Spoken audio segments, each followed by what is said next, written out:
Good morning friends, इडूसाला में आपका स्वागत है। हम लोग डिस्ट्रिक्ट क्विक बुक से वर्ल्ड ज्योग्राफी का डिस्कशन कर रहे थे। इसमें चैप्टर 2 तक हो चुका है। अब आज चैप्टर 3 है। तो डिस्कशन स्टार्ट करने से पहले आपको वीडियो अच्छा लगता है तो आप उसे लाइक करें, शेयर करें, कमेंट करें। साथ ही अगर आपने चैनल को सब्सक्राइब नहीं किया है तो सब्सक्राइब करके बेल आइकन को प्रेस कर दें ताकि आपको नया नया वीडियो मिलता रहे। तो चलिए आज देखते हैं कि आज के पृथ्वी की उत्पत्ति एवं विकास चैप्टर में क्या क्या है। ठीक है, तो इसमें हम लोग कौन से टॉपिक डिस्कस करेंगे देख लीजिए। उत्पत्ति से संबंधित विचारधाराएं, तो पृथ्वी की उत्पत्ति से संबंधित जो विचारधाराएं हैं उन्हें देखेंगे। बिग बैंग सिद्धांत देखेंगे, स्थल मंडल का विकास देखेंगे, वलित पर्वत, ज्वालामुखी पर्वत, ब्लॉक पर्वत, जल मंडल का विकास, जय मंडल, ये सभी। और आगे भूगर्भिक समय मापक्रम, पर्वतीय समय मापक्रम, वायुमंडल का विकास, अन्य प्रमुख तत्व और अभ्यास प्रश्न भी देखेंगे। ठीक है, चलिए शुरुआत करते हैं। चैप्टर का नाम है पृथ्वी की उत्पत्ति व विकास। ठीक है, तो पृथ्वी की उत्पत्ति से संबंधित जो परिकल्पनाएं एवं सिद्धांत हैं विभिन्न दार्शनिकों एवं वैज्ञानिकों ने प्रस्तुत किए हैं, जो कि समय अनुसार बदलते रहते हैं, लेकिन इनका अपने समय के अनुसार महत्व कम नहीं हुआ है। ठीक है, क्योंकि पूर्ववर्ती विचारधारा ही उत्तरवर्ती विचारधारा को प्रतिपादित करने के लिए विद्वानों एवं दार्शनिकों को प्रोत्साहित करती है। फलतः एक नवीन सिद्धांत का उदय होता है और यह प्रक्रिया आज भी प्रचलन में है। अब हम इसकी विचारधारा के बारे में देखेंगे। आरंभिक विचारधारा देखेंगे, फिर आधुनिक विचारधारा देखेंगे। इस तरह आरंभिक विचारधारा में जो भूगोलवेत्ता हैं उनकी विचारों को देखेंगे। ठीक है, तो आरंभिक विचारधारा, पृथ्वी एवं जगत की उत्पत्ति संबंधी आरंभिक विचारधाराओं में यूनानी या ग्रीक दार्शनिकों एवं विद्वानों का उल्लेखनीय योगदान रहा है, जो निम्नलिखित हैं। ठीक है, तो पहला है थेल्स। यह प्रथम दार्शनिक थे जिन्होंने सृष्टि की पौराणिक व्याख्या की तिलांजलि देकर विशुद्ध वैज्ञानिक व्याख्या प्रस्तुत करने का प्रयास किया है। थेल्स के एक तत्ववाद सिद्धांत के अनुसार जल से ही सभी वस्तुओं की उत्पत्ति होती है और अंततः इसी में सभी वस्तुएं विलीन हो जाती हैं। तो यह थेल्स के अनुसार विचारधारा है। अब नेक्स्ट देखते हैं एनेक्जिमेनिस। एनेक्जिमेनिस के अनुसार क्या विचारधारा है? इन्होंने जगत की उत्पत्ति का मूल कारण वायु को माना है। इनके अनुसार क्या है? संसार की जो समस्त वस्तुओं की उत्पत्ति हुई है वह वायु से ही हुई है। इनका मानना था कि वायु असीम और अनंत है। वायु ही अग्नि का रूप लेती है और तरल होकर जल बन जाती है एवं जमकर पृथ्वी के रूप में परिणत हो जाती है। अर्थात इन्होंने बहुतत्ववाद का समर्थन किया है। तो एनेक्जिमेनिस जो हैं बहुतत्ववाद का समर्थन करेंगे। अब देखते हैं पाइथागोरस। इनके अनुसार क्या है? संसार के सभी पदार्थ संख्या मात्र हैं। ये सभी सांसारिक पदार्थ परस्पर भिन्न होते हुए भी एक स्वरूप प्रदर्शित करते हैं। इस तरह इसने अपने पूर्ववर्ती विचारकों की तरह किसी एक पदार्थ को संसार की उत्पत्ति का कारण न मानकर उसके स्वरूप पदार्थ को इसका कारण माना है। तो पाइथागोरस ने स्वरूप पदार्थ के स्वरूप को इसका कारण माना है। अब देखते हैं हेराक्लिटस। इनके अनुसार इन्होंने जगत की उत्पत्ति का जो मूल कारण बताया है अग्नि को माना है। अग्नि से जल और पृथ्वी की उत्पत्ति हुई है और यह तत्व ज्वलंत और गतिशील है। संसार में कुछ भी अस्थायी नहीं है, इनके अनुसार ऐसा। अब देखते हैं वर्तमान विचारधारा या इन्हें आधुनिक विचारधारा कह लीजिए, मॉडर्न आइडियोलॉजी जो है। तो वर्तमान समय में ग्रहों की उत्पत्ति संबंधी विचारधाराओं को दो वर्गों में बांटा जा सकता है। एक है अद्वैतवादी संकल्पना और दूसरा है द्वैतवादी संकल्पना, मोनिस्टिक थ्योरी और ड्यूलिस्टिक थ्योरी। तो अद्वैतवादी संकल्पना में क्या है? इस विचारधारा के जो समर्थक हैं उनका मानना है कि ग्रहों, पृथ्वी और अन्य की उत्पत्ति एक ही वस्तु या पिंड से हुई है। यह तब है कि अद्वैतवादी संकल्पना को पैतृक संकल्पना कहते हैं। ठीक है, तो इसे अद्वैतवादी जो संकल्पना है उसे पैतृक परिकल्पना भी कहते हैं। इस समस्या जिसमें वो सौरमंडल की उत्पत्ति एक ही तारे से हुई है को सुलझाने के लिए अनेक विद्वानों ने अपने अपने विचार विभिन्न रूपों में दिया। इस दिशा में 1749 में कॉम्टे द वफन, जो फ्रांसीसी वैज्ञानिक हैं, ने तार्किक विचार रख वैज्ञानिक पहल की शुरुआत की, जो अभी तक जारी है। इसके अनुसार क्या है कि एक धूमकेतु के सूर्य से टकराने से उत्पन्न मलबों से ग्रहों की उत्पत्ति हुई है। अद्वैतवादी विचारधारा के समर्थकों में कांट और लाप्लास का सिद्धांत अधिक महत्वपूर्ण और प्रसिद्ध है। इनकी प्रमुख संकल्पनाएं निम्न हैं। तो ये कांट की वायव्य राशि परिकल्पना और लाप्लास की निहारिका परिकल्पना। तो इसे देख लेते हैं एक एक करके। कांट की जो वायव्य राशि परिकल्पना है, gases mass theory of can't, तो इसका प्रतिपादन कांट जो जर्मन दार्शनिक हैं ने किया था 1755 में न्यूटन के गुरुत्वाकर्षण नियमों के आधार पर किया था। कांट ने 1755 में न्यूटन के जो गुरुत्वाकर्षण का नियम है उसके आधार पर किया था। इस सिद्धांत के अनुसार क्या है कि ब्रह्मांड में द्वैत निर्मित पदार्थों के छोटे छोटे कण उपस्थित थे जो अत्यंत कठोर, शीतल एवं गतिहीन थे। गुरुत्वाकर्षण बल के कारण ये कण एक दूसरे से टकराने लगे, जिसके परिणाम स्वरूप क्या होता है, ऊष्मा एवं भ्रमण गति की उत्पत्ति हुई। छोटे छोटे कण मिलकर बड़े पिंडों में तथा बड़े बड़े पिंड मिलकर विशाल पिंडों में परिवर्तित होने लगे। अंततः विशाल गैसीय पिंड निहारिका की उत्पत्ति हो गई। अब ये निहारिका की अत्यधिक घूर्णन गति के कारण ऊष्मा में वृद्धि हुई, जिसके कारण अपकेंद्रीय बल अभिकेंद्रीय बल से अधिक हो गया। इस तप्त एवं घूमते हुए निहारिका से गोल आकार के अनेक छल्ले निकले जो शीतल होकर ग्रहों में परिवर्तित हो गए। इस प्रकार कांट के अनुसार पृथ्वी की उत्पत्ति अपकेंद्रीय बल सेंट्रीफ्यूगल फोर्स द्वारा निहारिका से अलग हुए छल्ले के पदार्थों के एक स्थान पर गांठ के रूप में जमकर ठोस होने से हुई है। तो कांट के अनुसार हो गया। मौलिक निहारिका का जो भाग अवशिष्ट रह गया वह सूर्य के रूप में परिवर्तित हो गया। कालांतर में उपयुक्त प्रक्रिया के पुनरावृत्ति के कारण ग्रहों से उनके उपग्रहों का निर्माण हुआ। तो इनके अनुसार ऐसे हुआ। आगे देखते हैं लाप्लास की निहारिका परिकल्पना, नेबुलर हाइपोथेसिस ऑफ लाप्लास। फ्रांसीसी विद्वान लाप्लास ने निहारिका परिकल्पना का वर्णन 1796 में अपनी पुस्तक एक्सपोजिशन डू सिस्टम डू मोंडे, ये फ्रांसीसी में लिखा हुआ है, the system of the world में किया। इनकी पुस्तक थी the system of world. Laplace ने कांट की परिकल्पना की कमियों को दूर करके अपना संशोधित विचार व्यक्त किया। लाप्लास के अनुसार देखते हैं तो अतीत में ब्रह्मांड एक गतिशील एवं तप्त महापिंड था जो मंद गति से घूर्णन कर रहा था। इस गर्म तथा मंद गति से घूमते हुए गैस के बादल को निहारिका या नेबुला कहा गया। इसी के आधार पर इस परिकल्पना का नाम निहारिका परिकल्पना रखा गया। समय बीतने के साथ साथ निहारिका की गति के कारण विकिरण तथा ऊष्मा का ह्रास होने से इसका बहिर्भाग शीतल हो जाता है। इस प्रकार निहारिका में निरंतर शीतलन के कारण संकुचन होने से उसके आकार एवं आयतन में कमी आने लगी और आयतन में कमी के कारण निहारिका की गति में निरंतर वृद्धि होने लगी। ठीक है। अब घूर्णन गति निहारिका परिकल्पना क्या है? घूर्णन गति में वृद्धि से अपकेंद्रीय बल में वृद्धि हुई। जब अपकेंद्रीय बल गुरुत्वाकर्षण बल से अधिक हो गया तब निहारिका से एक छल्ला अलग हुआ और कई छल्लों में खंडित हो गए। वे छल्ले ठंडे होकर ग्रह और उपग्रह बन गए तथा निहारिका का शेष भाग हमारा सूर्य है। कालांतर में क्या हुआ? फ्रांसीसी विद्वान रॉस ने लाप्लास की परिकल्पना में संशोधन किया। अब रॉस के मतानुसार देख लीजिए, निहारिका से कई पतले छल्ले क्रमशः अलग हो गए तथा प्रत्येक छल्ला घनीभूत होकर ग्रह बन गया और इसी क्रम में लगातार गतिशीलता के कारण समस्त ग्रहों का उत्पत्ति हो गई। ठीक है। तो वो द्वैतवादी संकल्पना हो गया, नहीं द्वैतवादी तो अब आएगा। अद्वैतवादी संकल्पना को आपने देख लिया।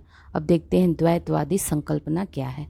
इस विचारधारा के समर्थकों का मानना है कि ग्रहों की उत्पत्ति दो पदार्थों, पिंडों या तारों के संयोग या संपर्क से हुई है। इसलिए इस संकल्पना को बाईपेरेंटल कॉन्सेप्ट के नाम से भी जाना जाता है।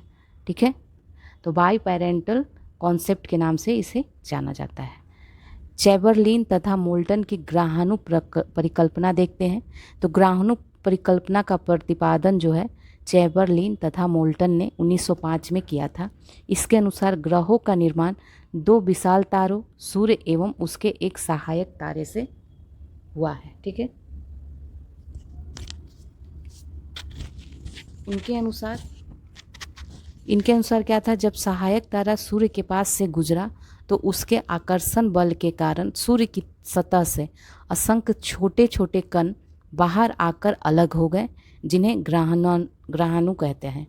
यह तारा जब सूर्य से दूर चला गया तो सूर्य की सतह से बाहर निकले हुए ये पदार्थ सूर्य के चारों तरफ घूमने लगे और यही धीरे धीरे संघनित होकर ग्रहों के रूप में परिवर्तित हो गए।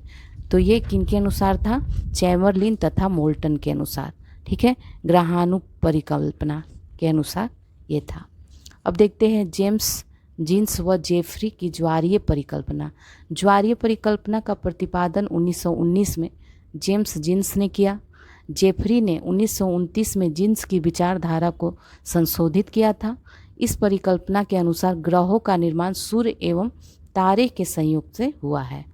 सूर्य के निकट एक तारे के आने से सूर्य में ज्वारीय उद्भेदन के कारण एक फिलामेंट तंतु रूपी संरचना का निर्माण होता है, जो बाद में टूटकर सूर्य का चक्कर लगाने लगा और ठंडा होकर कई टुकड़ों में विभक्त हो गया। अंततः इसी फिलामेंट से ही विभिन्न ग्रहों की उत्पत्ति हुई। जेफरी ने ज्वारीय परिकल्पना का संशोधित रूप प्रस्तुत किया। इनके अनुसार क्या था, दो तारों सूर्य तथा पास आता तारा के अलावा, दो तारों के अलावा एक और तारा था जिसे उन्होंने सूर्य का साथी तारा बताया। जेफरी के मतानुसार आगे बढ़ता हुआ तारा सूर्य के इसी साथी तारे से टकराकर कई भागों में बिखर गया, जिससे ग्रहों का निर्माण होता है। ठीक है, तो ये सबकी अपनी अपनी परिकल्पना है। ये जेम्स जीन्स व जेफरी की ज्वारीय परिकल्पना थी। इससे पहले आपने देखा चैम्बरलिन तथा मोल्टन की ग्रहाणु परिकल्पना। ये सब द्वैतवादी संकल्पना में आते हैं। उससे पहले आपने अद्वैतवादी संकल्पना भी देखा। तो इसके जो संकल्पना है और इनके जो प्रतिपादन करने वाले हैं, प्रतिपादक हैं, उनका नाम याद रखिएगा, ये पूछ लेता है। ठीक है, चलिए तो आगे बढ़ते हैं। ये ज्वारीय परिकल्पना के अनुसार चित्र दिया हुआ है। नेक्स्ट देखते हैं। अब देखते हैं रसेल की द्वैतारक परिकल्पना। थोड़ा बोरिंग है, फिर भी एक बार दो बार आप देखिएगा, आपको समझ में आ जाएगा। द्वैतारक परिकल्पना का प्रतिपादन अमेरिकी खगोल विज्ञानी H.N. रसेल ने किया था। इस परिकल्पना के अनुसार क्या है कि आदिकाल में सूर्य के अतिरिक्त दो और तारे थे, जिसमें से एक साथी तारा सूर्य की परिक्रमा कर रहा था।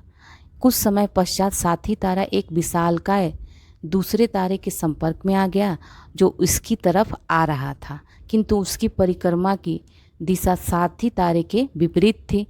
जब ये तारे नज़दीक आने लगे तो इनमें आकर्षण बल बढ़ने लगा और विशालकाय तारे के ज्वारीय बल और गुरुत्वाकर्षण बल की अधिकता के कारण साथी तारे से कुछ पदार्थ विशालकाय तारे की ओर आकर्षित होकर उसी की दिशा में चक्कर लगाने लगे। इसी पदार्थ से आगे चलकर ग्रहों का निर्माण होता है।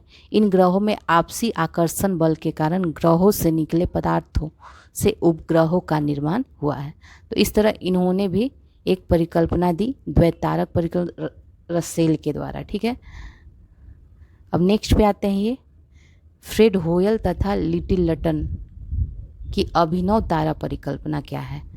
तो देखते हैं, फ्रेड होयल एवं लिटिल लटन ने मिलकर 1939 में अभिनव तारा परिकल्पना का प्रतिपादन किया। इसके अनुसार ग्रहों की उत्पत्ति 3 तारों से हुई है।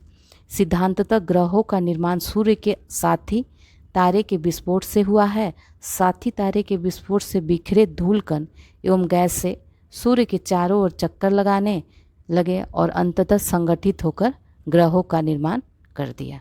ठीक है, ऑटो स्मिथ की अंतर तारक धूल परिकल्पना, ठीक है। तो ऑटो स्मिथ का भी देख लेते हैं।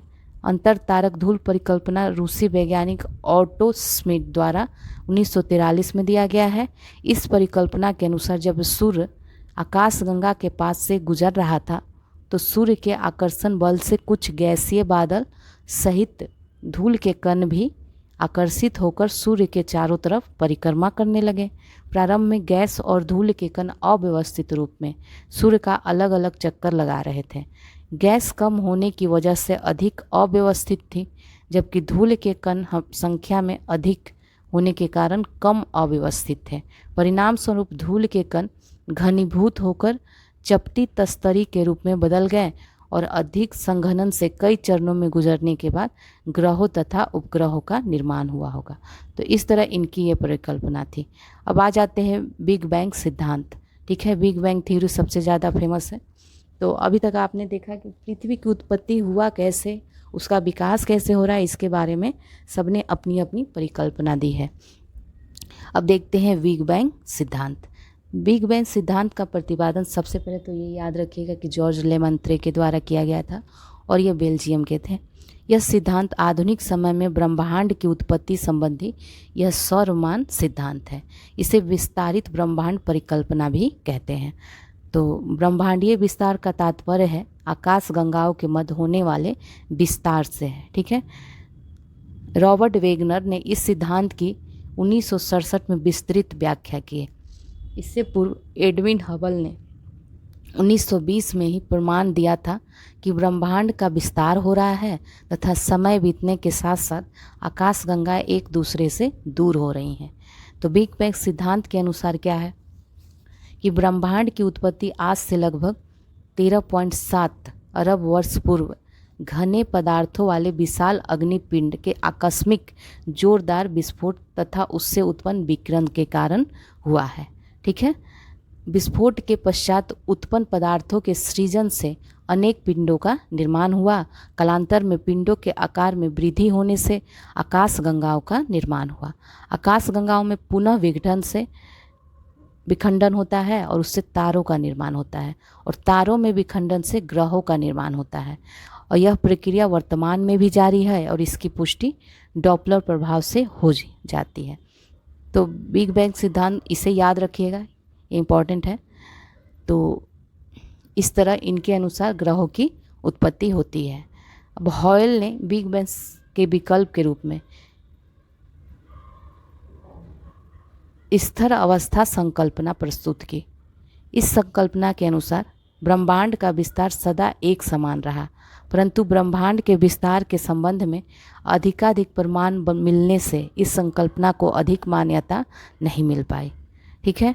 अब देख लीजिए लार्ज हेड्रॉन कोलाइडर क्या होता है। यह दुनिया का सबसे विशाल शक्तिशाली कण त्वरक है, पार्टिकल एक्सीलरेटर है, जिसका उद्देश्य ब्रह्मांड की उत्पत्ति का पता लगाना है और इसे 10 सितंबर 2008 को पहली बार शुरू किया गया था। यह प्रयोग स्विट्जरलैंड और फ्रांस की सीमा पर जेनेवा के पास लगभग 27 किलोमीटर लंबी सुरंग में किया गया, जिसे यूरोपीय भौतिक विज्ञान प्रयोगशाला सर्न द्वारा संचालित किया जा रहा है। इस सुरंग में लगी पाइप के अंदर 2 उच्च ऊर्जा एवं गति वाले किरण पुंजों को विपरीत दिशाओं से प्रवाहित किया गया, जिसकी गति प्रकाश के समान थी। इन किरण पुंजों के आपसी टक्कर से अल्पांश समय के लिए वह स्थिति उत्पन्न हुई है जो 13.7 अरब पूर्व ब्रह्मांड की उत्पत्ति के समय बिग बैंग के कारण हुई थी, ठीक है। अब देखते हैं गुरुत्वीय तरंगों से बिग बैंग सिद्धांत की पुष्टि। गुरुत्वीय तरंगें समस्त ब्रह्मांड में गमन करने वाली लहरें हैं। इनके अस्तित्व का पूर्वानुमान अल्बर्ट आइंस्टीन द्वारा 1916 में सापेक्षता के सिद्धांत के प्रतिपादन में किया गया था। ये तरंगें प्रकाशीय तरंगों से भिन्न हैं। ये तरंगें किसी परमाणु से भी लाख गुना छोटी होती हैं, ठीक है। माना जाता है कि ब्रह्मांड में 1.3 अरब वर्ष पूर्व 2 ब्लैक होलों में जोरदार टक्करों के कारण एक विशाल गुरुत्वाकर्षण तरंग पैदा हुई थी, जो 14 सितंबर 2015 को प्रथम बार पृथ्वी पर पहुंची और दूसरी बार 11 फरवरी 2016 को पहुंची। इस नई खोज में खगोलविदों ने अत्याधुनिक एवं बेहद संवेदनशील laser interferometer gravitational wave observatory का इस्तेमाल किया, लीगो का इस्तेमाल किया। ठीक है, वैज्ञानिकों का मानना है कि इस खोज में से ब्रह्मांड के अध्ययन के नए क्षेत्र खुलेंगे, जिससे इन तरंगों की उत्पत्ति को और समझा जा सकता है। इन तरंगों से आइंस्टीन के सापेक्षता सिद्धांत, बिग बैंग सिद्धांत और ब्रह्मांडीय विस्तार की पुष्टि हुई है। विशेष क्या है, लीगो इंडिया की वेधशाला हिंगोली जिले महाराष्ट्र में वर्ष 2020 तक स्थापित की जाएगी और यह भारत की पहली वेधशाला होगी। नोट है, वर्ष 2017 का भौतिकी का नोबेल पुरस्कार घुरूतीय तरंगों के अवलोकन के लिए 3 वैज्ञानिकों रेनर विस वेरिस और किप एस थॉर्न को संयुक्त रूप से दिया गया था। ठीक है, इस तरह हम लोगों ने अभी तक क्या डिस्कशन किया कि ब्रह्मांड की उत्पत्ति कैसे हुई, पृथ्वी की उत्पत्ति कैसे हुई, उसके विकास कैसे हुए। भिन्न भिन्न विद्वानों ने भिन्न भिन्न मत दिया, अपना विचारधाराएं दी। अब आगे बढ़ते हैं, स्थल मंडल, जल मंडल एवं वायुमंडल का विकास कैसे होता है ये देख लेते हैं। ठीक है, पृथ्वी ज्ञात ग्रहों में एकमात्र ऐसा ग्रह है जहां जीवन संभव है, अतः पृथ्वी को सभी ग्रहों में अद्वितीय माना जाता है। यहाँ पाए जाने वाले स्थल मंडल, जल मंडल एवं वायुमंडल के आपसी सहयोग से ही जीवन संभव हो पाया है। पृथ्वी के ये तीनों महत्वपूर्ण पर्यावरणीय घटक, जिन्हें सम्मिलित रूप से क्या कहते हैं, जयमंडल कहा जाता है, एक दूसरे को प्रभावित करते हैं। ठीक है, तो शैलों से निर्मित पृथ्वी के भूभाग को स्थल मंडल कहते हैं, पृथ्वी पर जल वाले भाग को जलमंडल कहते हैं, जबकि पृथ्वी के चारों ओर पाए जाने वाले गैसों के आवरण को वायुमंडल कहते हैं। उपरोक्त तीनों मंडलों के संयोग से निर्मित मंडल को जयमंडल कहते हैं, जिस पर पृथ्वी के सभी जीवों का जीवन निर्भर होता है। ठीक है, तो ये देख लीजिए, स्थल मंडल, वायुमंडल और जयमंडल, ये जल मंडल है, मिसप्रिंट हो गया होगा, और इनको सब को मिला के ये जयमंडल कहा जाता है। अब देख लेते हैं स्थल मंडल का विकास कैसे हुआ है, इवोल्यूशन ऑफ लिथोस्फीयर। तो पृथ्वी की उत्पत्ति के विकास क्रम में जब गुरुत्व बल के कारण पदार्थ एक स्थान पर एकत्रित हो रहा था, तो आपसी टकराहट एवं घर्षण से ऊष्मा उत्पन्न हुई।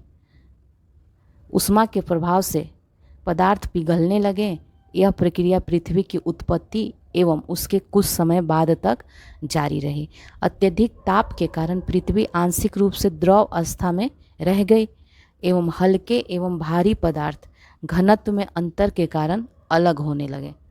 विभेदन की प्रक्रिया में भारी पदार्थ जैसे लोहा, निकेल आदि केंद्र में चले गए और हल्के पदार्थ सिलिका, एल्युमिनियम पृथ्वी की सतह पर ही रह गए। कालांतर में इन पदार्थों का शीतलन हुआ, जिससे वे ठोस रूप में परिवर्तित होकर छोटे आकार के हो गए एवं पृथ्वी की भूपर्पटी के रूप में विकसित हो गए। तो ऐसे लिथोस्फीयर का निर्माण होता है। अब देखते हैं, चंद्रमा की उत्पत्ति के दौरान भीषण संघात के कारण पुनः पृथ्वी का तापमान बढ़ा एवं ऊष्मा उत्पन्न हुई। विभेदन प्रक्रिया द्वारा पृथ्वी का पदार्थ अनेक परतों में अलग हो गया, जिससे भूपर्पटी, मेंटल व क्रोड का निर्माण हुआ। मुख्यतः पृथ्वी की जो ऊपरी परत होती है उसे स्थलमंडल की संज्ञा देते हैं। यह क्रस्ट भूपर्पटी व ऊपरी मेंटल से मिलकर निक्षेपण द्वारा निर्मित मैदान होती है। तो यह किससे बनाता है, क्रस्ट और ऊपरी मेंटल से मिलकर बना होता है।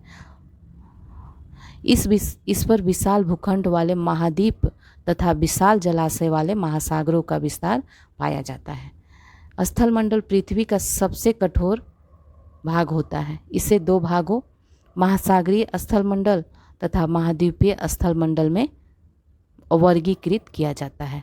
महासागरीय स्थलमंडल महासागरीय क्रस्ट से निर्मित है, जो महाद्वीपीय क्रस्ट से अधिक घनत्व का है, जबकि महाद्वीपीय स्थलमंडल महाद्वीपीय क्रस्ट से निर्मित होने के साथ साथ महासागरीय क्रस्ट से अधिक मोटा है, लेकिन इसका जो घनत्व है महासागरीय क्रस्ट की अपेक्षा कम है। ठीक है, स्थल रूपों का निर्माण पृथ्वी के आंतरिक एवं बाह्य बलों के पारस्परिक प्रभावों के कारण होता है। धरातल पर पाए जाने वाले 3 प्रमुख स्थल रूप कौन कौन से हैं, पर्वत, पठार और मैदान। नोट देख लेते हैं। पृथ्वी के ऊपरी भाग से आंतरिक भाग तक पदार्थ का घनत्व बढ़ता जाता है। देखते हैं पर्वत, ऐसे भूखंड जो निकट स्थलाकृतियों से काफ़ी ऊंचे होते हैं, कम से कम 500 मीटर होते हैं, जिनका आधार चौड़ा व शीर्ष नुकीला होता है, साथ ही जो लंबी श्रृंखलाओं और पहाड़ी समूहों के रूप में अवस्थित होते हैं, उन्हें पर्वत की संज्ञा दी जाती है। जैसे हिमालय, एंडीज, रॉकी, ये सब जानते ही होंगे आप। धरातल के सभी ऊठे भाग को पर्वत नहीं कहते हैं। किसी भी स्थल स्वरूप को पहचानने के लिए ऊंचाई और ढाल दोनों को सम्मिलित किया जाता है। उदाहरण स्वरूप तिब्बत के ऊपर उठी हुई भूमि पर्वत नहीं कहलाती है। इसकी ऊंचाई समुद्र तल से 5000 मीटर है। स्थलीय उच्चावच लक्षणों में पर्वत ही एक ऐसा स्थल है जिसके उच्चतम और निम्नतम भाग के बीच सर्वाधिक अंतर होता है। निर्माण प्रक्रिया के आधार पर पर्वत 4 प्रकार के होते हैं, जिनका वर्गीकरण देख लेते हैं। तो निर्माण प्रक्रिया के आधार पर पर्वतों का वर्गीकरण, सबसे पहले है वलित पर्वत, फोल्ड माउंटेन। तो अभिसरण प्लेट सीमांत पर प्लेटों की टक्कर के फलस्वरूप अधिक संपीड़न बल से वलन की प्रक्रिया द्वारा निर्मित स्थलाकृति को वलित पर्वत या मोड़दार पर्वत की संज्ञा दी जाती है। जैसे हिमालय, रॉकीज, एंडीज श्रृंखला वलित पर्वत के उदाहरण है। ये क्वेश्चन भी एग्जाम में पुटअप होता है कि हिमालय, रॉकीज, एंडीज और भी जो पर्वत वलित हैं वो किस पर्वत के उदाहरण हैं। तो इसे याद रखिएगा कि हिमालय, रॉकी, एंडीज श्रृंखला जो है वलित पर्वत के उदाहरण है। विश्व की सबसे ऊंची चोटियाँ इन्हीं नवीन मोड़दार पर्वतों में पाई जाती है। ब्लॉक पर्वत, ब्लॉक माउंटेन, 2 भ्रंश घाटियों के मध्य अवस्थित शीर्ष स्थलखंड को ब्लॉक पर्वत कहते हैं। यहाँ यथावत स्थल मंडल के दोनों किनारों पर तनाव मूलक बल के कारण अवतलन की प्रक्रिया से भ्रंश घाटियों का निर्माण होता है। पाकिस्तान की साल्ट रेंज और भारत की सतपुड़ा श्रेणी जो पर्वत श्रेणी है, ये ब्लॉक पर्वत के उदाहरण हैं। कैलिफोर्निया का सियरा नेवादा पर्वत विश्व का सबसे अधिक विस्तृत ब्लॉक पर्वत है। तो इससे भी इस फैक्ट को याद रखिएगा। अब ज्वालामुखी पर्वत देखते हैं, वोल्केनिक माउंटेन। ज्वालामुखी उद्गार से निकले पदार्थों के जमाव से निर्मित शंकु या पर्वत नुमा स्थलाकृति को ज्वालामुखी पर्वत की संज्ञा दी जाती है। अमेरिका का माउंट रेनियर, जापान का माउंट फ्यूजियामा तथा तंजानिया का माउंट किलिमंजारो आदि इसके उदाहरण हैं। अब देखते हैं अवशिष्ट पर्वत, रेसिडियोल माउंटेन। ऐसे पर्वत जिनका अपर्दन की क्रियाओं द्वारा अधिकांश भाग अपर्दित हो चुका है और वर्तमान में सिर्फ अवशेष रूप में अवस्थित हो, उसे अवशिष्ट पर्वत कहते हैं। भारत में अरावली, सतपुड़ा, विंध्यन तथा अमेरिका की अपलीसियन पर्वत श्रेणी ये अवशिष्ट पर्वत के उदाहरण हैं। तो सारे उदाहरण जो दे रहे हैं वो याद रखिएगा। पठार देख लेते हैं, प्लेटू। ये पृथ्वी पर द्वितीय क्रम के उच्चावच होते हैं। आसपास की भू सतह से ये ऊंचे होते हैं। समांतर सागर तल से 300 मीटर से 1000 मीटर उठे भाग, जिनके शिखर सपाट मेजनुमा व आधार जो होते हैं अत्यधिक चौड़े तथा ढाल मंद होते हैं, उसे पठार की संज्ञा दी जाती है। जैसे दक्कन का पठार, तिब्बत का पठार, कोलंबिया का पठार इसके उदाहरण हैं। देख लिए पठार। अब देखते हैं भौगोलिक स्थिति एवं संरचना के आधार पर पठारों का वर्गीकरण देखते हैं। तो भौगोलिक स्थिति और संरचना के आधार पर इसे 3 भागों में बांटा जाता है।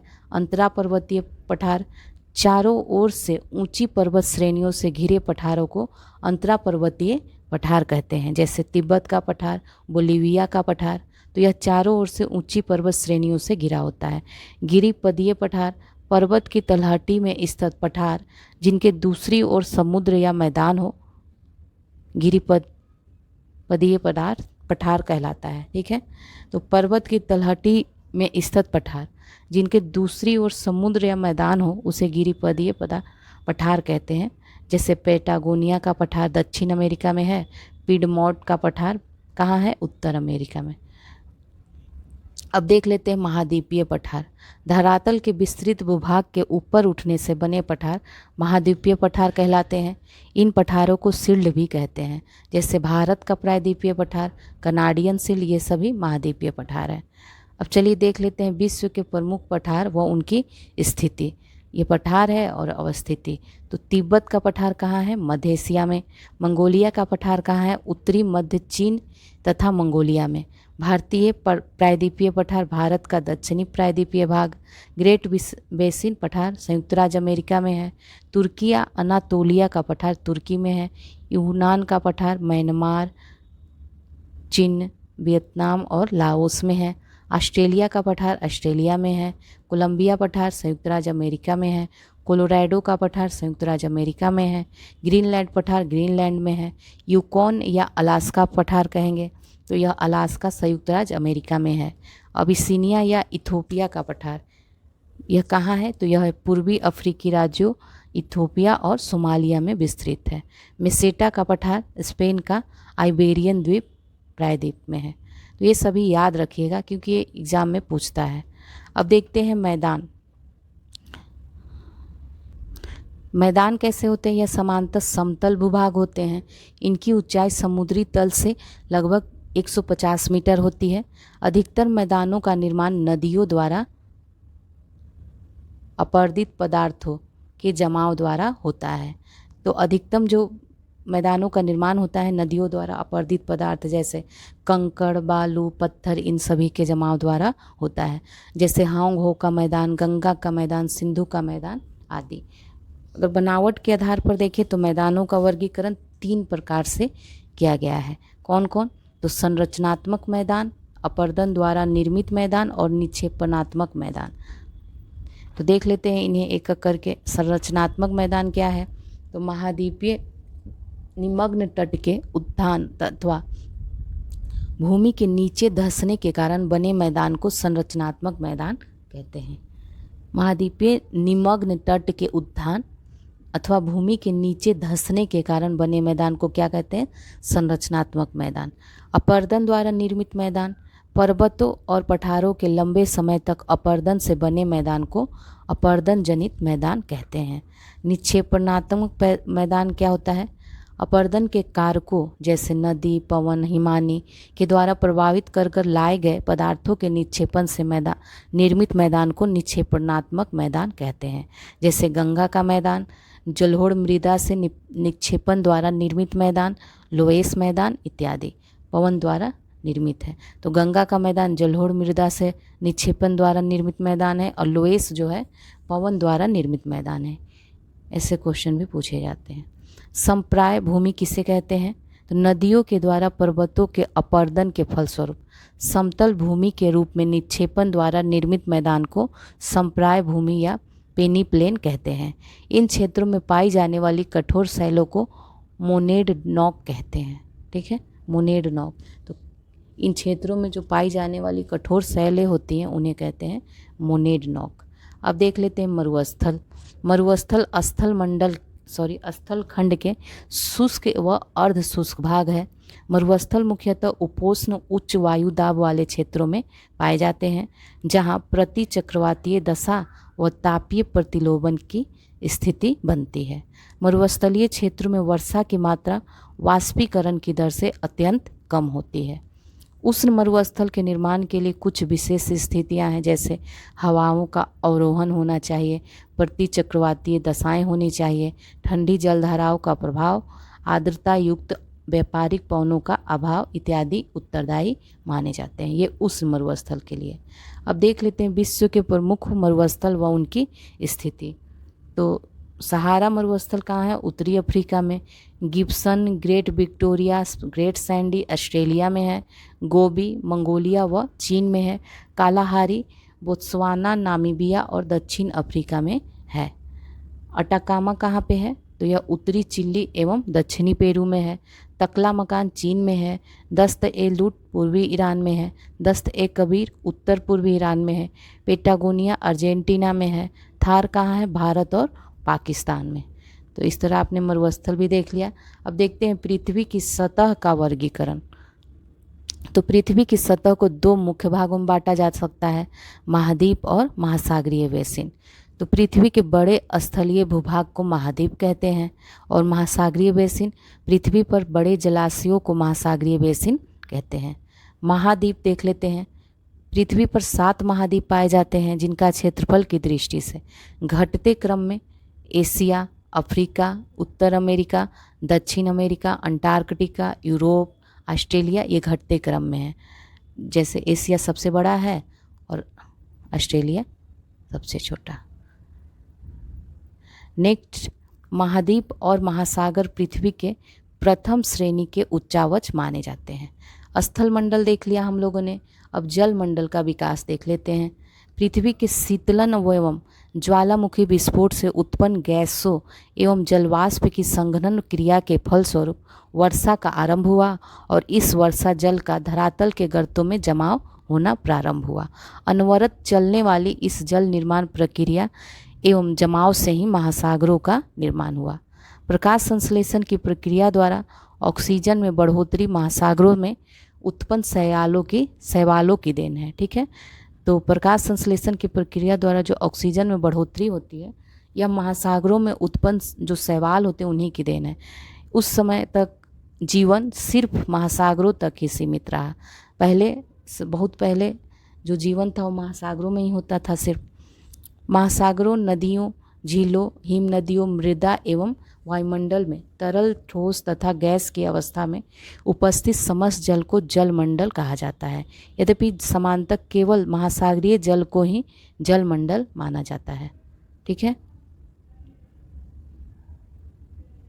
ये देखिए, ये इवोपोरेशन हो रहा है, फिर बारिश हो रही है, फिर पानी इकट्ठा हो रहा है, फिर इवोपोरेशन, ये प्रक्रिया चलती रहती है। धरातल का लगभग 2/3 से भी अधिक भाग जल से ढका है, अर्थात 70.8% भाग जल है और 29.2% भाग स्थल है। जलमंडल में कौन कौन आते हैं? महासागर, झील, नदियाँ, भूमिगत जल, हिम नदियाँ आदि सभी सम्मिलित हैं। जलमंडल में महासागर सबसे बड़े जलखंड है। जल का लगभग 97% भाग महासागरों में पाया जाता है, जो लवणीय होने के कारण पीने योग्य नहीं होता है। शेष 3% का अधिकांश भाग हिम चादरों, हिम नदियाँ एवं भूमिगत जल के रूप में पाया जाता है। अब देख लेते हैं महासागर। विशाल जलाशय जो महाद्वीपों के द्वारा एक दूसरे से अलग हैं तथा जलमंडल के मुख्य भाग हैं, महासागर कहलाते हैं। विश्व के 5 प्रमुख महासागर हैं। आकार के घटते क्रम में देखते हैं तो सबसे बड़ा प्रशांत महासागर, फिर अटलांटिक महासागर, हिंद महासागर, दक्षिण महासागर और आर्कटिक महासागर। अब देखते हैं जैवमंडल। एक ऐसा सीमित क्षेत्र जहां भूमि, जल, वायु एक दूसरे के संपर्क में आकर जीवों के अनुकूल दशाएं प्रदान करते हैं, जैवमंडल कहलाता है। ठीक है, तो क्या ऐसा सीमित है जहां भूमि, जल, वायु एक दूसरे संपर्क में आकर जीवों के लिए अनुकूल दशाएं प्रदान करते हैं, जैवमंडल कहलाता है।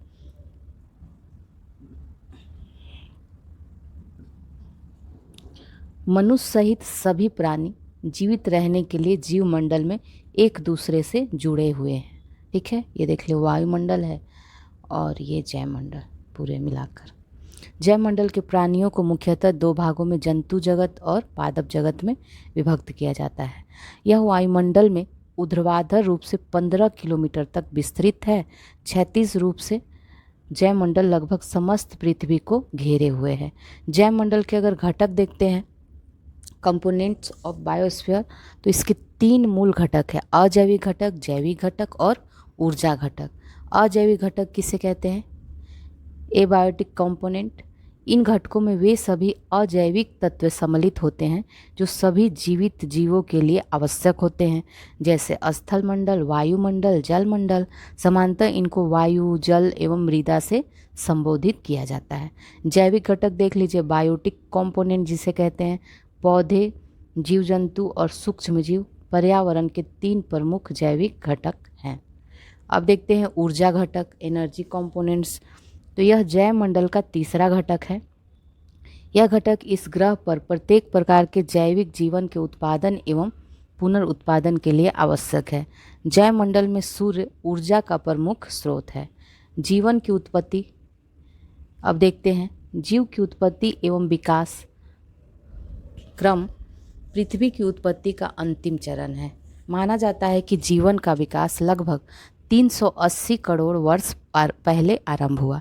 इस संबंध में विशिष्ट सृजन, स्वतः जनन, जीवात जनन, अस्थायी अवस्था, ब्रह्मांडीय एवं जैव रासायनिक आदि सिद्धांत हैं। अब भूगर्भिक समय मापक्रम एवं उनकी विशेषताएं देख लेते हैं। वर्तमान समय में पृथ्वी के भूगर्भिक संरचना के विकास क्रम के काल को विभिन्न कालों में, जैसे यौन, महाकल्प, कल्प, युग आदि में बांटा गया है। तो इन्हीं सभी को हम लोग एक एक करके देखेंगे, ठीक है। तो सबसे पहले है प्री कैम्ब्रियन महाकल्प, ठीक है। तो इसकी विशेषता देखते हैं, इसमें क्या क्या है। लगभग 480 करोड़ वर्ष पूर्व प्री कैम्ब्रियन महाकल्प शुरू होता है।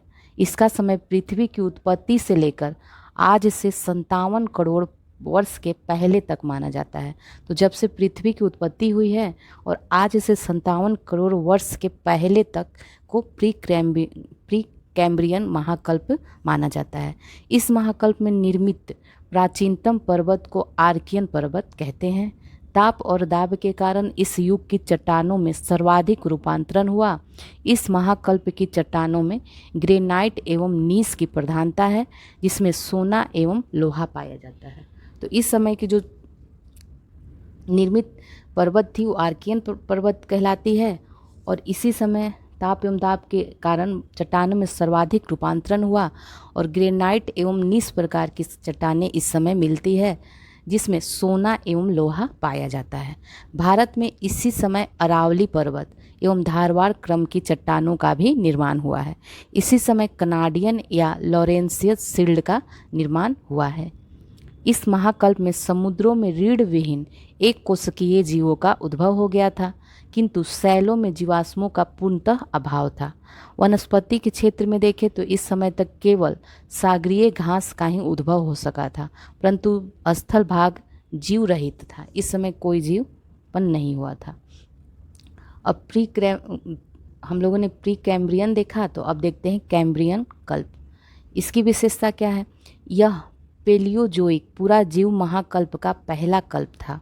कैम्ब्रियन कल्प आज से 57 करोड़ वर्ष पूर्व प्रारंभ हुआ था तथा 50.5 करोड़ वर्ष पूर्व समाप्त हो गया, अर्थात यह कल्प 6.5 करोड़ वर्ष तक था, ठीक है। इस कल्प में पृथ्वी के ऊपर छिछले सागर का विस्तार हुआ तथा उतार होता रहा। ग्रेट ब्रिटेन के वेल्स, उत्तरी पश्चिमी स्कॉटलैंड, पश्चिमी इंग्लैंड, कनाडा तथा संयुक्त राज्य अमेरिका में कैम्ब्रियन चट्टानों का निर्माण हुआ है। यूरोप महाद्वीप में ज्वालामुखी क्रिया हुई, परंतु पर्वत निर्माण के लक्षण यहाँ नहीं मिलते हैं। स्थल सतह पर अभी भी जीवों का विकास नहीं हुआ था। तो हम लोगों ने कैम्ब्रियन तक देखा कि जीवों का विकास स्थल पे नहीं हुआ था। अब देखते हैं ऑर्डोविशियन कल्प। इस कल्प का प्रारंभ आज से 50.5 करोड़ वर्ष पूर्व हुआ तथा समाप्ति देखा जाए इसकी तो 43.8 करोड़ वर्ष पूर्व हुई, अर्थात यह कल्प 6.7 करोड़ वर्ष तक था। इसमें क्या क्या हुआ। इस कल्प में समुद्र का विस्तार हुआ, कुछ छिछले सागरों में बालू और कीचड़ का जमाव बढ़ता गया, जिस कारण कई सागर शुष्क हो गए।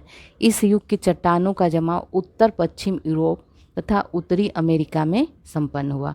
इस समय पर्वत निर्माण शुरू हो गया था। इस समय वनस्पतियों का विस्तार देखें तो केवल सागरों तक ही सीमित रहा। इस समय सागरीय भागों में ज्वालामुखी क्रिया सक्रिय थी।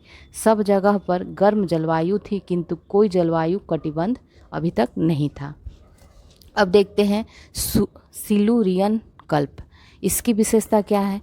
यह कल्प 43.8 करोड़ वर्ष पूर्व प्रारंभ हुआ था और 40.8 करोड़ वर्ष पूर्व समाप्त हो गया था। इस समय सागरीय तल में उतार चढ़ाव हो रहा था। परिणाम स्वरूप स्थल पर बदलाव की प्रक्रिया प्रारंभ हो गई। इन सब के बावजूद पर्वत निर्माण की प्रक्रिया तो चलती रही, किंतु ऑर्डोविशियन कल्प की अपेक्षा ज्वालामुखी क्रिया में कमी आई। जब जलवायु अनुपातिक रूप से सर्वत्र गर्म एवं समान था। इस कल्प की पर्वत निर्माण प्रक्रिया को कैलेडोनियन हलचल के अंतर्गत माना जाता है, जिसके परिणाम स्वरूप उत्तर अमेरिका के अपलेशियन, स्कॉटलैंड, नेविया के पर्वतों का निर्माण इसी समय हुआ है। सागर में रीढ़ वाले जीवों की किस्मों का विस्तार तथा विकास हुआ। वनस्पतियों के प्रकारों में भी विकास हुआ। प्रवाल जीवों का सर्वप्रथम बड़े पैमाने पर विस्तार मिलता है इसी कल्प में। इसी समय स्थल पर पहली बार वनस्पति का उदय होता है, लेकिन ये वनस्पति पत्ती विहीन थी। इस प्रकार की वनस्पतियों के अवशेष ऑस्ट्रेलिया में पाए गए हैं। ठीक है।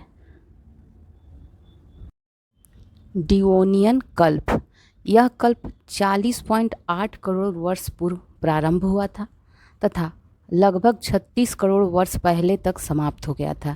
इस कल्प की अवधि जो थी 4.8 करोड़ वर्ष रही। इस समय क्या हुआ, सागरीय भाग का ह्रास एवं स्थल भाग का विस्तार हो रहा था। तो यह डिवोनियन कल्प में सागरीय भाग का ह्रास हो रहा था और स्थल भाग का विस्तार हो रहा था। सागर में रीढ़ वाले जीवों तथा मत्स्य का विकास तीव्र गति से हो रहा था। यह कल्प मछलियों के लिए अधिक अनुकूल था, अतः शार्क जैसी विशाल मछलियों का उदय हुआ जिसकी लंबाई 20 फीट तक थी। इसलिए इस काल को मत्स्य युग भी कहा जाता है। इसी समय उभयचर जल व स्थल दोनों में रहने वाले जीव का भी उदय होता है। सागरीय रीढ़ वाले जीव स्थल की तरफ गमन करने लगे क्योंकि उनके लिए वहाँ प्रचुर मात्रा में भोज्य पदार्थ मौजूद था। जमीन पर जंगलों की मात्रा बढ़ने लगी तथा फर्न मुलायम पत्ती वाले वनस्पति जैसी वनस्पति का विस्तार होता है। अब देखते हैं कार्बोनीफेरस कल्प। इस कल्प का प्रारंभ होता है लगभग 36 करोड़ वर्ष पूर्व होता है तथा 28.6 करोड़ वर्ष पहले तक समाप्त हुआ। इसकी अवधि जो देखें 7.4 करोड़ वर्ष तक थी। इस कल्प में पर्वत निर्माण प्रक्रिया अमेरिकन हलचल से संबंध मानी जाती है। इस कल्प में लगभग 100 फीट ऊंचे पेड़ों का विकास हुआ। ठीक है, इसलिए इसे क्या कहते हैं, बड़े वृक्षों का काल भी कहते हैं। इसी समय बने भ्रंशों में पेड़ों के दब जाने से गोंडवाना चट्टानों संरचना का उदय हुआ। गोंडवाना प्रकार की चट्टानें इसी समय बनी, जिसके कारण इसमें कोयले के व्यापक निक्षेप मिलते हैं। इसी के कारण इसे कार्बोनीफेरस कल्प या कोयला युग भी कहते हैं, कोल एज भी इसे कहते हैं। इस काल में स्थल पर बड़े बड़े रेंगने वाले जीवों का उदय हुआ, इसीलिए इसे रेंगने वाले जीवों का काल भी कहते हैं। अब देखते हैं पर्मियन कल्प। यह पेलियोजोइक महाकल्प का अंतिम कल्प था। इस समय व्यापक भूगर्भिक हलचल के कारण ब्लैक फॉरेस्ट व वॉसजेस जैसे भ्रंशोत्पर्वतों, जिसे ब्लॉक पर्वत भी कहते हैं, का निर्माण होता है। भूपटल में भ्रंशन की क्रिया के कारण आंतरिक झीलों का विकास हुआ। इन झीलों में वाष्पीकरण के कारण वैश्विक स्तर पर पोटास निक्षेपों की रचना हुई। तिएन शान, अल्ताई, अपलेशियन जैसे पर्वत इसी काल में निर्मित हुए। जलवायु में मौसमी परिवर्तन के कारण सदाबहार वृक्षों की कमी आई। परिणाम स्वरूप शुष्क मौसम तथा पाला को सहने वाले पर्णपाती वनों का विकास होता है। स्थलीय रेंगने वाले जीवों की संख्या तथा प्रजातियों में पर्याप्त वृद्धि हुई। विशेष रूप से कई प्रकार के कीड़ों का उद्भव होता है। जलीय भाग में जीवों की संख्या में कमी आती है। ट्रायसिक कल्प, यह मेसोजोइक महाकल्प का पहला कल्प था। सागर में मांसाहारी मत्स्य तुल सरीसृप का जन्म होता है तथा लॉबस्टर, केकड़ा के समान किस्म की मछलियों का जन्म हुआ। इस काल में मेढक व कछुआ की उत्पत्ति होती है। अब देखिए जुरैसिक कल्प। तो जुरैसिक पीरियड में क्या होता है, एशिया, यूरोप का अधिकांश भाग एवं ग्रेट ब्रिटेन के निकटवर्ती भाग सागरीय जल से भर गए। चूना पत्थर का जमाव इस युग की मुख्य विशेषता थी, जो मुख्यतः फ्रांस, दक्षिणी जर्मनी एवं स्विट्जरलैंड में पाई जाती थी। अब इस काल में क्या हुआ, स्थलचर, जलचर तथा नभचर जीवों का विकास हो गया था। इसी समय डायनासोर का भी विकास हुआ था। स्थल पर सरीसृपों का पर्याप्त विस्तार हुआ।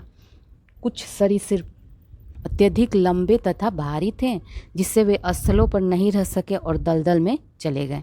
इसी काल में सर्वप्रथम पुष्प वाले पादपों अर्थात आवर्तवृक्षी पौधों का विकास प्रारंभ होता है। स्तनधारी जीव अभी तक चूहों जैसे थे तथा जंगलों में रहते थे।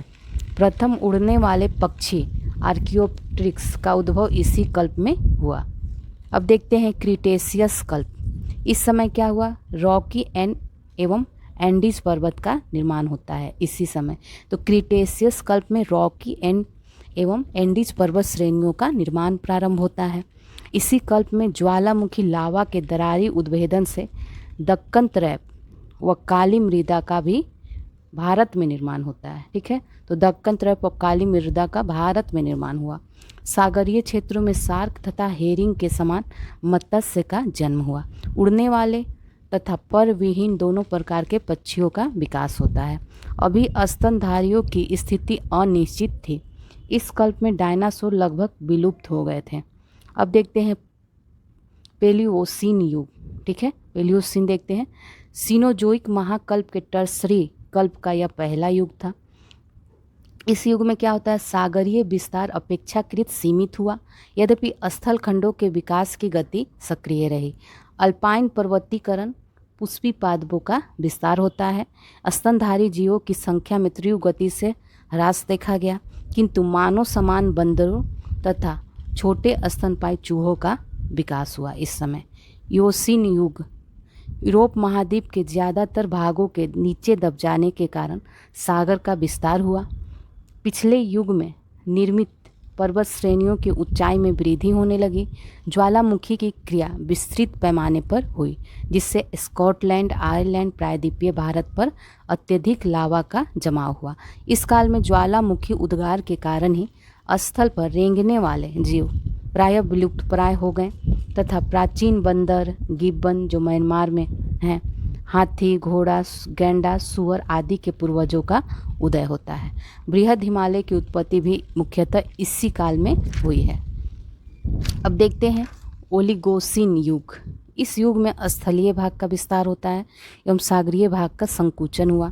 अमेरिका तथा यूरोप में क्रमशः भू संचलन के कारण रॉकी तथा अल्पस पर्वत का निर्माण प्रारंभ होता है।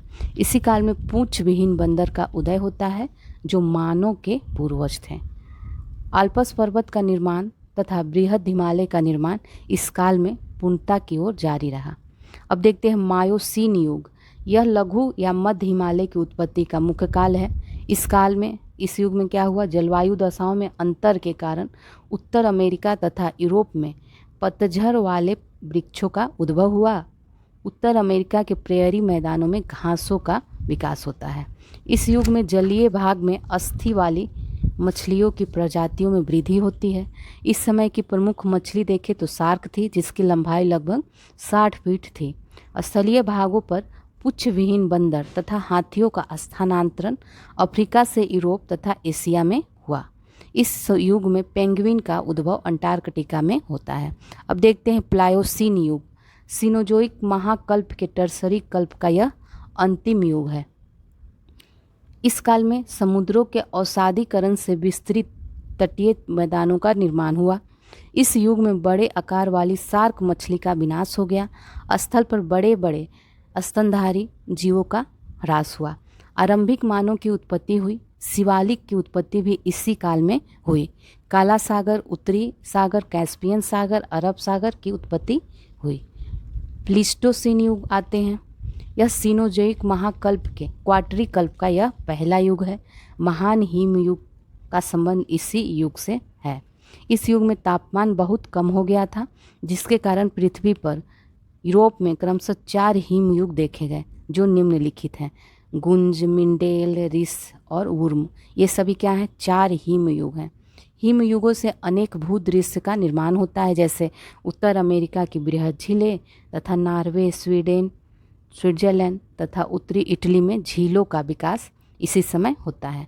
नॉर्वे में जो फ्योर्ड तट है का विकास हिम चादर की समाप्ति के कारण हुआ है। इस युग में हिमानीकरण के कारण सागर में प्रवालों का विनाश हो गया, किंतु हिम के पिघल जाने के बाद उनका पुनः विकास हो गया। इस युग की जलवायु अत्यंत परिवर्तनकारी थी। स्थल मंडल पर बंदर समान मानव का विकास होता है, आदि मानव का विकास होता है। होलोसीन युग। इस समय जलवायु संबंधी सभी दशाओं में समानता होने लगी थी, किंतु उत्तरी अफ्रीका तथा मध्य एशिया में शुष्कता की अधिकता के कारण उष्ण एवं शुष्क रेगिस्तान का विकास होता है। होलोसीन वर्तमान विश्व के उदय का काल है जो अब तक जारी है। तो अभी जो युग है वो होलोसिन युग है जो अभी तक जारी है। इस युग में पूर्ण विकसित मानव का विकास हो चुका था। यहाँ तक कि मानव ने पशुपालन तथा कृषि कार्य भी प्रारंभ कर दिए थे। तकनीक पर आधारित विकास कार्य मानव ने इसी चरण में आरंभ किया है। नोट में देख लीजिए, एनसीईआरटी, एनआईओएस और अन्य मानक पुस्तकों में भूवैज्ञानिक का काल माप क्रम में भिन्नता देखने को मिलती है। यहाँ एनसीईआरटी को आधार बनाया गया है। ठीक है, एनसीईआरटी से ये सब चीज़ें ली गई हैं। अब देखती हैं पर्वतीय समय मापक्रम देख लेते हैं। पर्वतों की उत्पत्ति के समय के आधार पर वर्गीकरण देख लेते हैं। ठीक है, प्री कैम्ब्रियन युग में देख लेते हैं। तो ये प्री कैम्ब्रियन युग है। ठीक है, ये जो इतना दिया हुआ है ये प्री कैम्ब्रियन युग के बारे में है। तो इसके बारे में देख लेते हैं। इस युग या काल में निर्मित प्राचीनतम पर्वतों को आर्कियन पर्वत कहा गया। इस काल के शैलों में जीवाश्मों का पूर्णतः अभाव था। इस समय के 3 प्रमुख पर्वत अगर देखें तो यह है लॉरेशियन, अल्गोमन तथा किल्लार्नियन। ठीक है, तो ये प्री कैम्ब्रियन युग के, ये प्री कैम्ब्रियन है और ये पेलियोजोइक है। तो इस काल में क्या होता है, पेलियोजोइक काल में, इस काल में निक्षेपण द्वारा निर्मित मैदान प्राचीन पर्वतों को कैलेडोनियन पर्वत कहते हैं। इस युग के पर्वतों में उत्तर अमेरिका के अपलेशियन पर्वत, भारत के अरावली पर्वत, सतपुड़ा और महादेव पर्वत आदि हैं। अब नेक्स्ट में आते हैं, यह है मेसोजोइक। ठीक है, तो ये मेसोजोइक लिख देते हैं इसको, मेसोजोइक। मेसोजोइक के काल के क्या है विशेषताएं, तो इस समय मध्ययुगीन पर्वतों का निर्माण होता है। ठीक है, मध्ययुगीन पर्वत के निर्माण होता है। इसको क्या कहते हैं, हर्सिनियन पर्वत कहते हैं। इस युग के पर्वतों में यूरोप का हार्ज, ब्लैक फॉरेस्ट, यूराल पर्वत तथा एशिया के अल्टाई, तियानशान तथा खिंगन पर्वत इत्यादि हैं। तो ये सब मेसोजोइक के पर्वत के बारे में थे, युग के पर्वत के बारे में हो गया। अब देखते हैं नेक्स्ट है सेनोजोइक। ठीक है, तो ये सेनोजोइक है। सेनोजोइक काल में पर्वतों के बारे में देख लेते हैं, सेनोजोइक। ठीक है, इस काल में क्या था, अवसादों के निक्षेपण एवं उनमें वलन द्वारा निर्मित नवीनतम पर्वतों को अल्पाइन पर्वत कहते हैं। इस युग के पर्वतों में उत्तर अमेरिका के रॉकी, दक्षिण अमेरिका के एंडीज एवं एशिया का हिमालय पर्वत प्रमुख है। तो इनकी उत्पत्ति के आधार पर, ये युग के आधार पर उत्पत्ति आपने देख लिया कि प्री कैम्ब्रियन, पैलियोजोइक और मेसोजोइक, सेनोजोइक में कैसे कैसे विकास होता है पर्वतों का। अब देखते हैं वायुमंडल का विकास। ठीक है, पृथ्वी के चारों ओर पाए जाने वाले गैसों के आवरण को वायुमंडल कहते हैं, जिसमें जीवों को जीवन जीने योग्य दशा तथा वायु प्राप्त होती है। पृथ्वी की उत्पत्ति के बाद वायुमंडल में हाइड्रोजन एवं हीलियम की अधिकता थी, जो सौर पवनों के कारण पृथ्वी से दूर हो गए। प्रारंभिक वायुमंडल में जलवाष्प, nitrogen, carbon dioxide, methane, ammonia, neon अधिक मात्रा में थे, जबकि ऑक्सीजन बहुत कम थी। पृथ्वी के शीतलन के साथ साथ जलवाष्प का संघनन शुरू होता है एवं वर्षा आरंभ हुई। CO2 के वर्षा जल में घुलने से तापमान में वृद्धि हो गई, कमी हो गई। तो CO2 के वर्षा जल में घुलने से तापमान में कमी हुई। कालांतर में क्या हुआ, शैवालों तथा पौधों का विकास हुआ तथा प्रकाश संश्लेषण की प्रक्रिया प्रारंभ हुई। ऑक्सीजन के निर्माण की प्रक्रिया प्रारंभ हुई और फिर वायुमंडल में स्वतंत्र ऑक्सीजन के स्तर में वृद्धि होने लगे। ठीक है, पृथ्वी की सतह से ऊपर तक की जाने वाली वायुमंडलीय गैसों में सघनता में कमी आती जाती है एवं स्थलीय सतह की अपेक्षा समुद्री सतह पर वायुमंडलीय सघनता अधिक होती है। वायुमंडल में नाइट्रोजन 78.08% तथा ऑक्सीजन 20.95% प्रमुख रूप से पाई जाती है तथा शेष 1% में कार्बन डाइऑक्साइड तथा अन्य गैसें सम्मिलित हैं। वायुमंडल जो है पृथ्वी के लिए एक कंबल की तरह काम करता है, जिसके कारण दिन एवं रात का जो तापांतर होता है अधिक नहीं रहता है। यदि यह वायुमंडल ना हो तो पृथ्वी भी चंद्रमा की भांति दिन में अधिक गर्म और रात में बहुत अधिक ठंडी होती। तो इसलिए वायुमंडल एक कंबल की तरह कार्य करता है। चलिए, तो आपका ये चैप्टर कंप्लीट हो गया। इसी में अन्य प्रमुख तथ्य है उसे देख लेते हैं। पृथ्वी की आयु निर्धारित करने में यूरेनियम डेटिंग विधि का प्रयोग किया जाता है। यूरेनियम डेटिंग विधि का प्रयोग किया जाता है किस लिए? पृथ्वी की आयु निर्धारित करने में। धरती पर मौजूद प्रत्येक जीव में कार्बन उपस्थित है। जीवों या कार्बनिक पदार्थों की आयु निर्धारित करने में कार्बन डेटिंग विधि का प्रयोग किया जाता है। वैज्ञानिक जीवन की उत्पत्ति को एक तरह की रासायनिक प्रतिक्रिया मानते हैं। ठीक है, अब देख लेते हैं अभ्यास प्रश्न। ठीक है, फर्स्ट है, निम्न विद्वानों में से किसने सुझाव दिया कि पृथ्वी की उत्पत्ति गैसों और धूल कणों से हुई है? तो इसका आंसर क्या हो जाएगा? ओ स्मिथ के द्वारा ऐसा कहा गया है। नेक्स्ट है, डायनासोर का काल आज से कितने वर्ष पहले था? तो कितने वर्ष पहले था? 5 करोड़ वर्ष पूर्व था। निम्न कालों में से किसे प्रायः लघु हिमकाल कहा माना जाता है?